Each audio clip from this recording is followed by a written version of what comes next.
morning. Good morning, everybody. Welcome to Durham. Welcome to the Department of Engineering. My name is Ido. I'm an assistant professor in electronics here in the department, but I'm also the undergraduate admissions tutor. So, welcome to Durham on this beautiful sunny day. I would like to say that this is the weather we enjoy all year round. But, I don't know if you know it, we are the oldest department of engineering in the UK.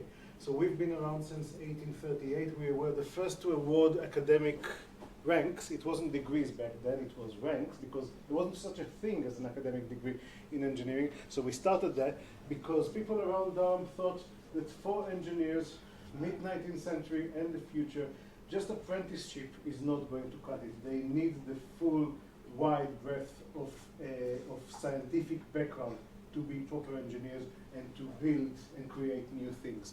So we started here in Durham, but mid-19th century, Durham University is one of the largest things happening in the Northeast. So we strolled around, and actually the Department of Engineering was in Newcastle.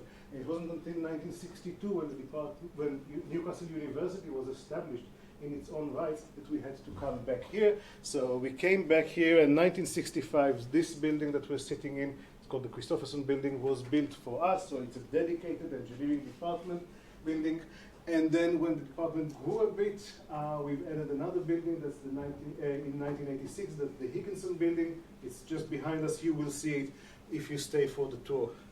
So yeah, we've been around for quite a while, but we haven't just been sitting on our laurels all this time. There's been a recent £4.5 million investment in the department. It was mainly to refurbish the Christopherson Building, add new study spaces, add new facilities such as labs and things for students, but also add more office space so that we can hire more academics that will allow us to increase and adjust the breadth of knowledge that we deliver here. It used to be that the department was accessible 24 hours a day, 7 days a week. Then obviously COVID happened and we had to shut down. When we shut down, we moved everything that we could to online. So that means that all the engineering software, everything that you need in order to do your coursework, was moved online using a software streaming service called Apps Anywhere, which means that you can access all the proprietary engineering software from your own computer. And now that the COVID regulations are out, we haven't stopped that, so you can still do that. You can sit at home, you can work on your engineering project, or you can come here. We're not quite 24/7 yet. We're working on that. We're working on restoring that. We have a few issues with safety that we need to solve first, health and safety, but the online access is still there. Whether you choose to work here or whether you choose to work at home, it's completely up to you. I'll give you a snapshot of the department. I said that we've been around since 1938. We are about 55 members of academic staff. We are in the process of recruitment, so we might be a few more by the time you get here. We have an intake every year of about 200 to 210 students, and that's across general engineering. So that's across the entire department. So if you compare us to other departments in the UK, like Newcastle or Bristol down south, then we are a very small department because they would take about 200 students for electrical and electronics alone, and then more for mechanical, etc. We take 210 students a year for all of engineering. It makes us very small. Small is good. Small means that most of your lecturers will know you by name. Small means that they will have time for you. If you have any problems, if you're struggling with something about your course, you can go to them. They will help you. So it's a very friendly, quite familiar department, and we try to keep it that way. I mentioned that it's a general engineering department. I'll talk about that a bit more. We are third for employability, and that means that 95% of our graduates have paying employment within 15 months of their graduation, and that's according to the university, the Guardian University Guide 2022, and we are fifth in the complete university for general engineering. Before we get to what general engineering is, I want to discuss what engineering is at the start, because what we see as engineering might not be what everybody else sees as engineering, so it's very important that we establish that. We see engineering as the place where science and technology meet the creative arts. Why do we say that? So if you follow the timeline of mobile phone development, you will see that all of those work with very similar technology, but the way that you deliver this technology has changed throughout the years. So the way that you make the interface that the consumer sees has changed. And I want to give a better example than that. So I'm going to show you two phones that were quite popular during the mid-noughties, so about 2005, 2006. The Sony Xperia was catering for most people, the general population.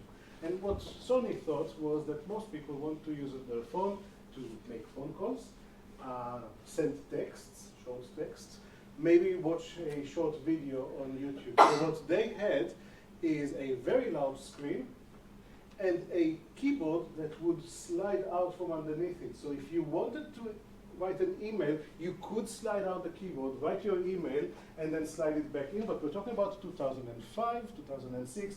How many emails would you send during the day? 1, 2? So you wanted this accessibility, but you wanted to be able to tuck it in back when you don't need it, which is most of the time. Same time, BlackBerry is catering for a completely different group of people. They're catering for business people with very, very small thumbs. I used to have one of those. When I would press the A, the S, the D, the W, they all press at the same time. Still, it was very successful. But because they were catering for different people, so the user requirement was slightly different, they integrated the full QWERTY keyboard into the main part of the telephone because they knew that business people wanted to use the emails more. So it's the same technology, the same science stands behind them, so we have the same frequency for communication, we have the same types of semiconductor processing, the entire thing, but the way that we deliver this technology is different and it's tailored to what the user required. And that's the creative part in engineering, and obviously ever since 2009, everything kind of consolidated into this one input, one output dynamic screen solution because basically it works for almost everybody. But engineering is not just consumer products. Engineering is also the behind the scenes. It's how to implement things. So we, humanity, we've been building arc bridges since pretty much the dawn of mankind. But what do you do when you can't reach the bottom to put scaffolding? What if the creek or the gorge is too deep or too steep and it's not safe to put or not financially viable to put the scaffolding there? So this is an engineering solution to how to build an arc bridge where you use the arc as a platform to build the next part of the bridge, but you use the next part of the bridge as a platform to build the next part of the arc, and so forth until they meet together. So engineering is the entire thing, from thinking about an idea, implementing it, and finally delivering a product. The product in this case would be the bridge. So I said that we are a general engineering department, and that's not because it's convenient, and that's not just because we like it. It's because we think that this is what engineers today, not just in the future, today and in the future will need to do. Because when you graduate and you go to work as engineers, you will need to communicate with other engineers that are of different disciplines. And I'm going to demonstrate that by using these offshore wind turbines because it's a good example, but also because it's a big part of the research that we do here in our department in Durham. So, offshore wind turbines by themselves are an engineering solution to a well-known problem, which is harvesting wind energy to produce green electricity. However, they are by themselves a major engineering challenge. So for those structures, you need a civil engineer to anchor them to the seabed in a way that is stable and safe, but not only whilst you're doing it, for the entire lifespan of this product, which could be 20, 25 years. So it needs to be safe and stable in a very harsh environment, which is the sea. And that's not easy at all. You need aeronautical engineers to design the blades of the turbine. And you need an aeronautical engineer to think about not only the one turbine that sees the wind front coming to it, but think about an array of turbines. Some of them stand behind other turbines. The first row of turbines will interact with the wind coming and they will change the wind front. So the wake of the wind coming to the second and the third row looks different. And you want to make sure that your design is as efficient as it can be, because it costs a lot of money, it might as well make a lot of electricity. You need mechanical engineers to design a set of gears, because what you have incoming is the wind. The wind is quite erratic. It can be very strong, it can be very weak, it can be of high speed or low speed, but at the end you need to output something very stable, 55 hertz, 220 volts. That's what you get in your socket at home. That's what it needs to output. So you need special gears that will allow you to take something quite unpredictable and make it into something very stable. Then you need electrical engineers to build the generator that will take this rotational motion and make electricity out of it, and also be able to conduct it without too many losses to the shore where it will interface with the national grid. And finally, you need electronics engineers. So you need to be able to communicate and control with this structure without needing to send a technician to see every time that there is a fault or that you want to change something, because that's not an easy environment to be in. So you need all of these different engineers working in one team and being able to communicate with each other. So whilst they're all specialists in their own subjects, they need to be able to speak the same language of engineering, and that's why we think that general engineering is the way to go. So this is what our program looks like. When UCAS opens in September, you'll see that there are different entry routes. They all get funneled to the exact same thing, which is the common 2 years of general engineering. At the end of those 2 years of general engineering, then you get to split up into specialization streams, but we'll talk about that later. We believe that it provides you with a good way of making decisions about your future, because by the time you finish those 2 years, you will be much more informed about what the different disciplines of engineering are, and you will be able to make a good choice. So, went backwards. So I'm going to show you this quote from James, one of our recent graduates, and he says that as a 17-year-old, he thought that he wanted to do electrical or electronics engineering, but actually 4 years later, he graduated from aeronautical engineering, and he's now doing race car aerodynamics, which is something that he wasn't even aware of when he joined us here in Durham. This is the structure of the first year. So we have 6 modules in the first year, and I've color-coded them, so everything in blue is core engineering modules, red is the practical module, yellow is maths, and purple is the free elective.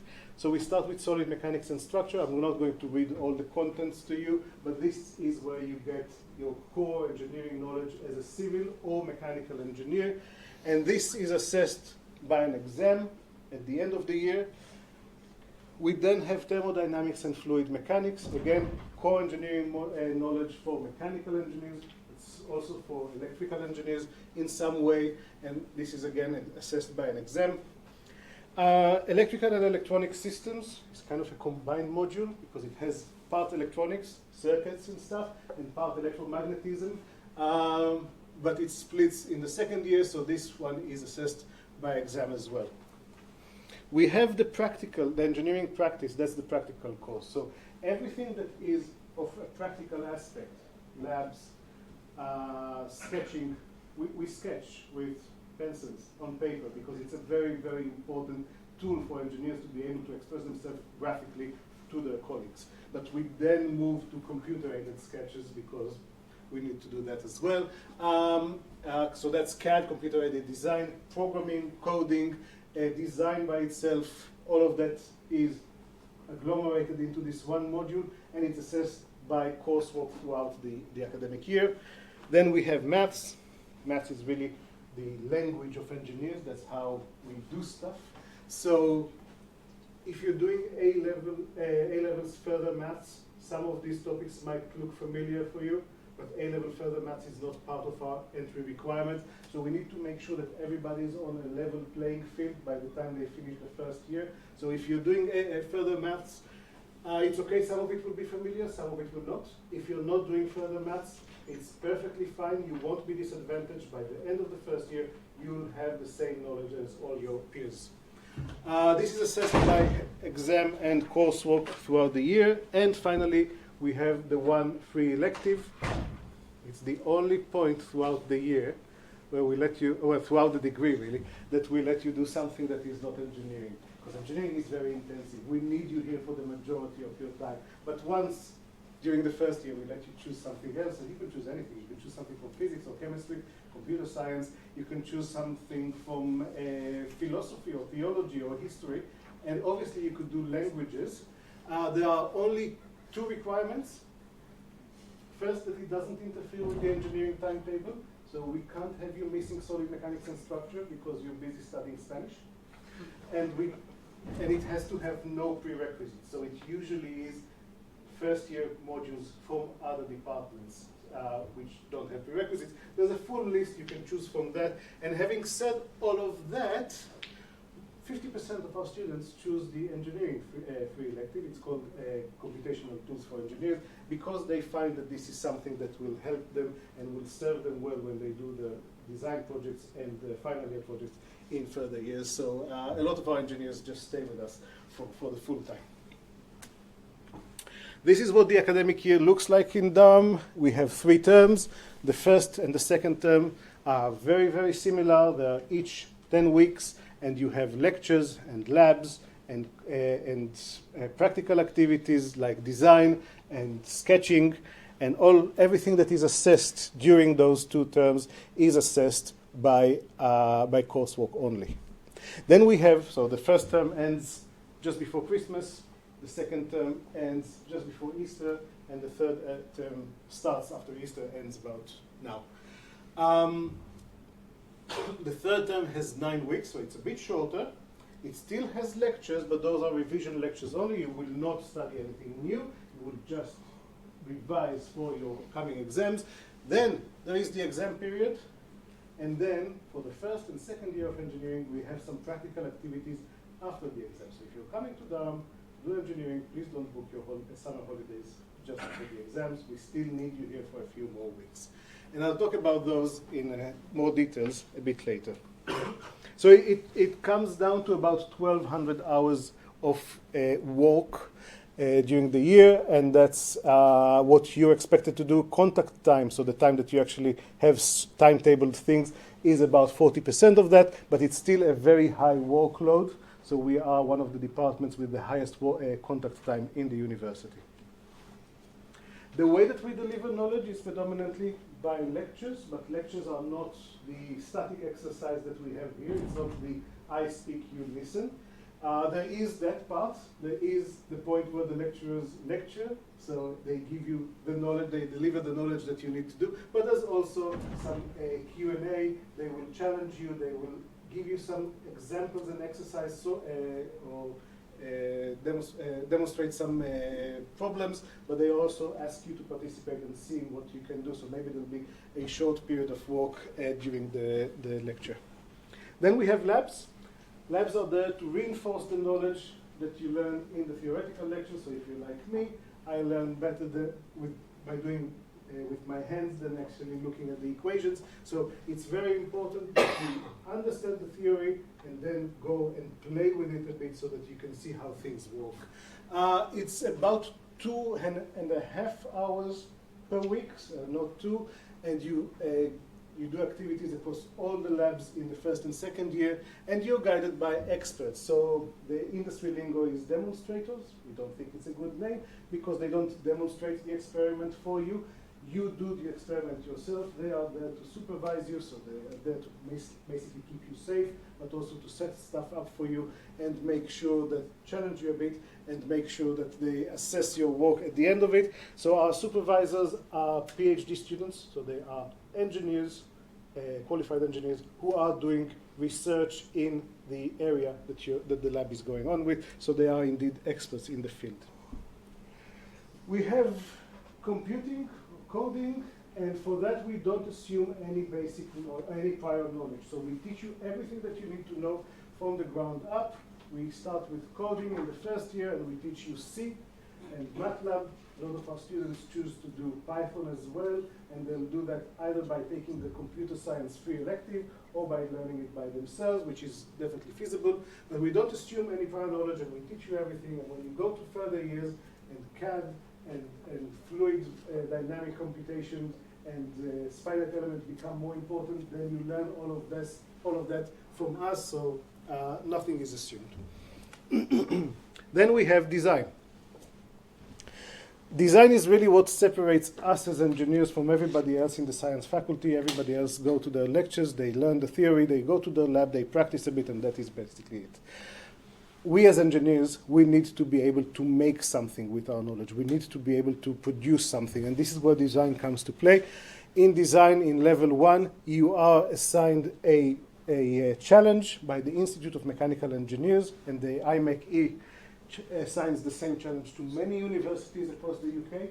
And it could be something like build a robot that climbs on pipes to detect faults, or a car that drives autonomously in a straight line and comes back to you. Now, because they assign the same challenge to many universities across the UK, then we can compete.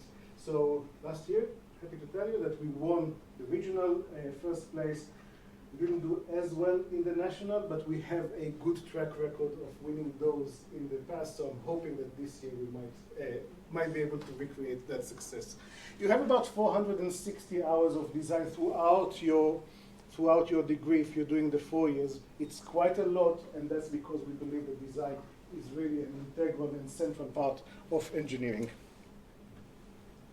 Then I said that there's something that goes on after the exam period. So the first year, it's PIAC, Professional Engineering Awareness course. And in that, you're going to do stuff like machining and welding, assembly and disassembly. And it's not what you will do as professional engineers in the future. You will do the design. You will then bring it to the production floor, and somebody else will make it for you. But you need to make sure that what you bring down to the production floor is feasible, is something that can actually be made. And because of that, the engineering accreditation bodies are very, very keen to make sure that you have some experience in that, so that you can design, you can appreciate what production is, and you can design something feasible. Now, Michaela is here to count you so that we can split you up to groups when I'm done talking. So we'll let Michaela count, and I'll carry on with this. This is a snapshot of the engineering timetable, and timetables do change from year to year, but the composition stays the same, even if one module will move from Monday to Friday. And I've kept the same color coding here, so you can see that everything in blue is our taught core modules, and you'll also see that they have different names. It's because each of our modules have a few, 2 or more taught courses in it, or lecture courses in it. So let's say electronic and electrical systems will have electrostatics, but it will also have analog electronics, and those are usually taught by different lecturers, and they will each have the personal office hours, which is where you can go to them and ask them questions if you're struggling with any of the contents. Anything in red is practical activity, so you can see here that for that year, that was first year 2 years ago, they had the Wednesday morning dedicated for CAD, for computer aided design, and the Thursday morning was for labs. Anything in black is small group or personal activity, so it could be office hour, where you can choose to go to the lecturer if you have any questions, or you go to a meeting with your academic supervisor, and that is somebody who will accompany you from your first year until you graduate and keep track of your academic records. Basically, that's your point of contact in the department if you need anything. And then the free elective is, again, in purple. If you finish the first year, you go on to the second year, and the second year is a very, very much direct continuation of the first year. So you have the core engineering modules still in blue, you have engineering design, which I'll talk about soon, and you have engineering mathematics. So the core engineering modules, they follow the same trends as before. Solid mechanics and structures continue, thermodynamics and fluid mechanics continues. Electrical and electronic systems now split into two, so we have electrical engineering and we have electronics. And that's because we see those two disciplines as quite different. And I personally put the threshold between them at the 5-volt 1 amp limit. So everything below that, processors, memory devices, sensors, that's electronics. Everything above that generators, motors, interfacing with the national grid is electrical engineering. And those are very different skill sets, and that's why we teach them separately, because we believe that it's a different type of specialization for you to get in when you get to the point where you specialize. Engineering design, so I'll talk about mathematics first. Mathematics continue, it will be completely new for you. It's a lot about statistics and data analysis, so it's something that you will not have covered in previous years. Engineering design in level 2 and level 3 is quite different from what it was in level 1. So now it's no longer a prescribed challenge from the Institute of Mechanical Engineers. The challenges come from us, so you get to work in groups of 5 or 6, and you form usually your own group, at least that's what it was until now, and you have 2 tutors or 2 supervisors, an academic tutor, somebody like me, and an industrial tutor, a real engineer, coming back from industry to help us run this module. And the challenges could be anything, but they have to be interdisciplinary to reflect our ethos of general engineering. So they will have a mechanical part to them, an electronics part to them, and an electrical part to them, and you need to take everything from the concept to the full design. We don't build most of the stuff yet, but we are planning to do some building in the future, so it's something to look forward to. I'm going to give you an example here, and that's something that I gave in level 3. The challenge was to build, or to create a kit that will take regular cars, internal combustion engine cars, and gut the engine, gut all the parts that you don't need, and create and make it into an electrical vehicle. Because maybe you don't want to sell your car just yet, maybe you want to keep driving it, but you want it to be electrical, you want it to be more environmental friendly. And this is the difference between level 2 design and level 3 design. If I had given that in level 2, they would have just gone and done that, exactly what I told them to do. Level 3, we're expecting them to look a bit at the market. We're expecting them to look at the demand and the feasibility of it and tell us whether it's a product that would fit the market. And whilst I thought it was my idea, I thought it was a great idea, they found out that it was completely unfeasible and financially it made no sense. Because why would you invest 5,000, 6,000 pounds in an old car that would then drive for what? 2-3 years, and then you'll change it. So unfortunately my idea did not work, but I did identify one place where it actually made a lot of sense, and that's antique and collector's car, because those cars are not going to disappear from the road in 2 or 3 years, but people will still want to drive them when petrol stations have all but disappeared from the face of the earth. So you can see the process here. Obviously, it's not the entire thing because it's a 60-page report, but you can see it from the beginning of the sketching of the ideas, and you can see the battery control module block diagram. You can see some finite element analysis that they've done on the cogs, and you can finally see the full render of the motor, so that's just a bit of it. And they decided to make life even harder for themselves, and from the large variety of antique cars that they could have chosen, they chose the Austin Minor, which is tiny, and you can barely fit a single battery into that, let alone a full electromagnetic motor, but they did it. They went out to a garage that deals with restoring Austin Minors, and they took actual measurements of the car and designed it so it can actually be built in real life if they chose to. Sometimes, well, in the end of the second year, we have practical activities. Those change from year to year. Sometimes we take students' design ideas from the full year and try to build them or part of them. I'm going to show you this quick video. What they've done here. So obviously they didn't build the full thing. It was an hydrogen-powered aircraft, but they built some of the motor part. So you can see the electrical or the circuit simulation. You can see the testing of it. You can see that programming is part of that. You can see that the CAD design of the motor. You can see that they 3D printed it and then tested it. And you learn a lot by doing that. You learn a lot about tolerances and about what actual dimensions mean when you see them in person. And you can see the final render of the full thing, which obviously they couldn't build. They wouldn't build the full wing of an airplane, but it was quite an interesting thing to follow.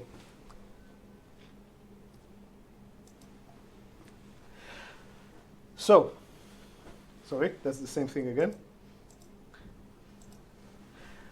Before we move forward, we do have workshops here. So we have 2 workshops in the department. They are equipped with with wonderful equipment, state of the art, and those are mechanical workshop and electronics workshop, and they are staffed by very experienced technicians. So much like engineers in the workplace, you will not be working in the workshop. You will make your design, and then you'll bring your design, these files or printouts, to the workshop, and they will either make it for you or tell you why it can't be made. But then they will work with you to make sure that it can be made. They're lovely people, and they are very helpful, but it does simulate very well the process of what engineering works really is. So at the end of the second year, you are in a good position to make 2 very important decisions. The first one is whether you do the 3 years BEng or the 4 years MEng degree. And that does have a difference between them. So obviously there's the 3 years is 3 years and the 4 years is an extra one. But the 4 years MEng degree satisfies the part of the chartership requirements. So one of the things that you need to do to become a chartered engineer is to have master's level education. If you do the MEng, that satisfies that, and that's one less hurdle for you to overcome. If you do the BEng, it partly satisfies it, but you do need master's level education, so you will need to enroll into something like an MSc in engineering after that. You could choose which one you want to do, but there is a threshold that you need to meet to join the 4 years MEng, and that threshold is 55%, so you need to have 55% average mark on your level 2, so that's the second year modules. 55% doesn't sound like much, but consider that 70% is first class honors, 55 is not trivial. It's not impossible. 80% of our students meet that and choose to do the 4 years MEng, but it's not a walk in the park. You do need to put in some work so that you can achieve that. The second decision that you need to make is whether which stream of specialization you are going to. And by that point, you should know what you like, because you've done all of them, and you should know what you're good at, so you can think about what decision would be the best decision for you. For the third year, we have civil, mechanical, electrical, and electronics engineering, and if you graduate with a BEng, that would be your title, so you will have BEng in engineering, and in brackets, civil or mechanical. If you choose to do the 4 years MEng, you get more options, and you can see the progression rules. So if you do level 3 electronics or civil, you can progress only to electronics. Or civil, that's because the prerequisite knowledge that you need to do the 4th year is only contained in electronics or in civil, respectively. If you do electrical engineering, you have 2 options for the 4th year, which is electrical or renewable energies. If you do mechanical engineering, you have 4 options. So that's aeronautical, mechanical, renewable energies, and our newest stream, which is bioengineering. It's new as in it will start next October. That would be the first time that we do it. However, it is already accredited, so it's an accredited degree in bioengineering, and we're very excited about this because our students are excited about it as well. On your last year, on your final year, whether it's the 3rd or the 4th, we do a final year dissertation project. We now call them the capstone projects, and that is a full year worth of research that you do with an academic supervisor. So you choose your academic supervisor, and you choose your project from a very, very long list that we offer, and you do a full year of research, and it can be anything. It can be something theoretical or computational, or it could be practical. You could build something. It really depends on what you like to do and what is the offer that is available. But if you want to do something that is not part of the list of projects that we offer, you have the opportunities to suggest your own project, and if you find an academic who would be willing to supervise that, you're good to go, and you can do your own project. The quality of projects is really incredible. Some of them, 2 or 3 at least every year, get published in the academic literature, and that is really an evidence of the high quality of projects that our students get here. I don't have a lot of time, so I'm just going to quickly run through this. So we have, we have enough time, yes. We do have the industrial placement option. So that would be a year between your penultimate year and your final year. So you will break away from the course and you'll work in industry for a year and then you'll come back. We have very, very few people doing that because most of our students actually find that summer internships and placements are good enough for them to enhance their skills and get good employment at the end, and they just don't want to add this extra year. But if you do want it, it's available to you. It's very much undersubscribed, so you will be supported by the department to actually pursue this kind of activity. And I have Billy's quote here. He says that the 12 months that he spent in industry really put him ahead of other candidates when he went to look for a job. The skill set that he learned there was really effective writing and technical skills, and he believes that this was a very good experience for him. As I said, not many take it. In Billy's year, that he was one of 2 students that took it, but it is there and it is available. And as well, I should mention that a year abroad is also available, but I can give you more information about that if you have any questions. Life at university is not just about studying, so we have other things. We have student societies, and I want to talk specifically about 1 or 2 that are unique to engineering. So one of them is the Women in Engineering Society, or Durham West. It's a great society. It's run by women engineers, so our colleagues and our female students, but it's not just for women engineers. So I participate in the activities quite regularly. It's great fun. It's quite educational. So it's something to consider if you're interested in that.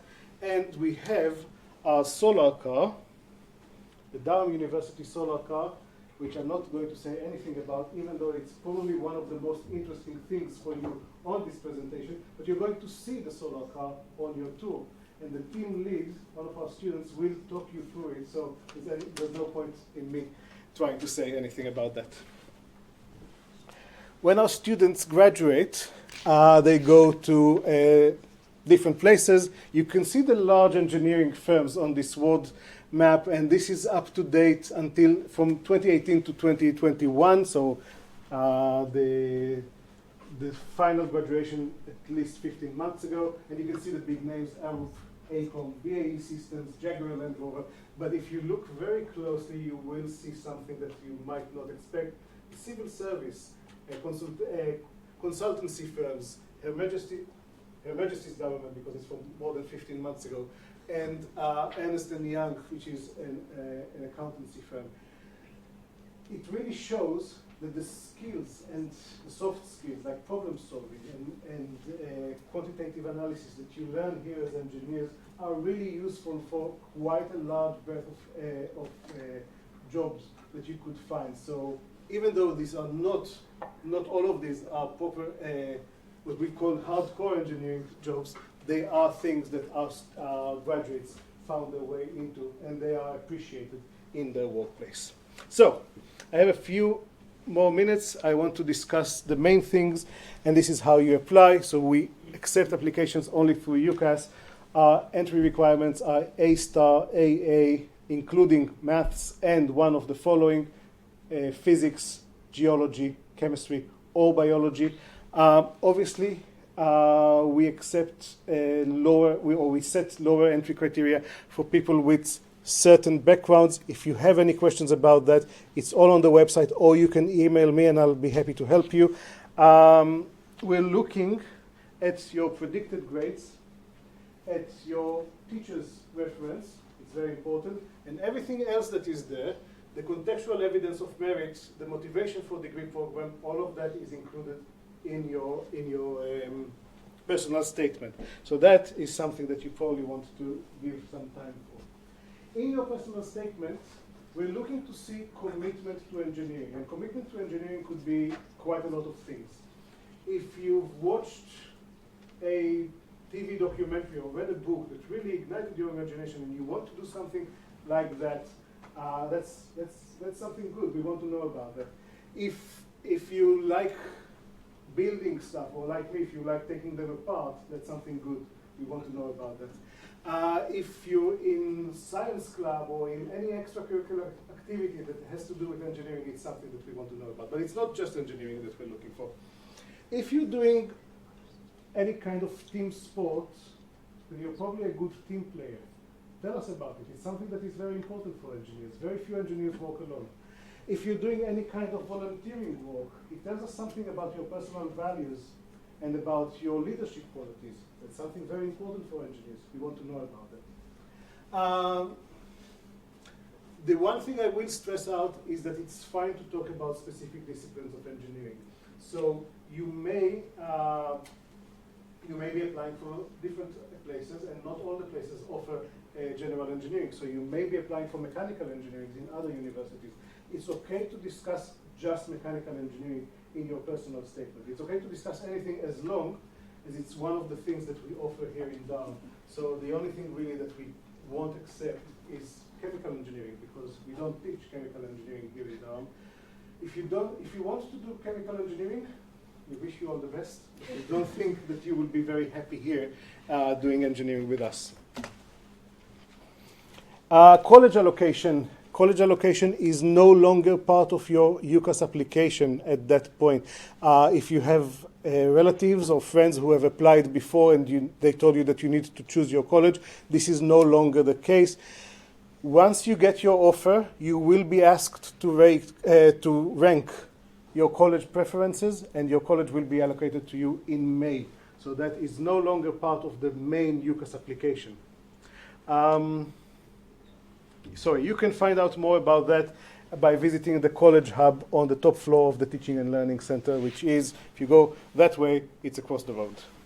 So before I finish, I have a quote here from one of our recent graduates, Samantha. She says that her time in Durham was really great. It really prepared her for a future career. She says that it was challenging and demanding. We're not shy about that. We believe that challenging our students is a very good way of getting good and high-quality graduate engineers, but we help you. We don't just challenge you, we help you with that. And she knows that her time in Durham has fully prepared her for whatever the future may hold for her. So with that, I'm going to conclude. I have my email here, so you can either write it down or scan the QR code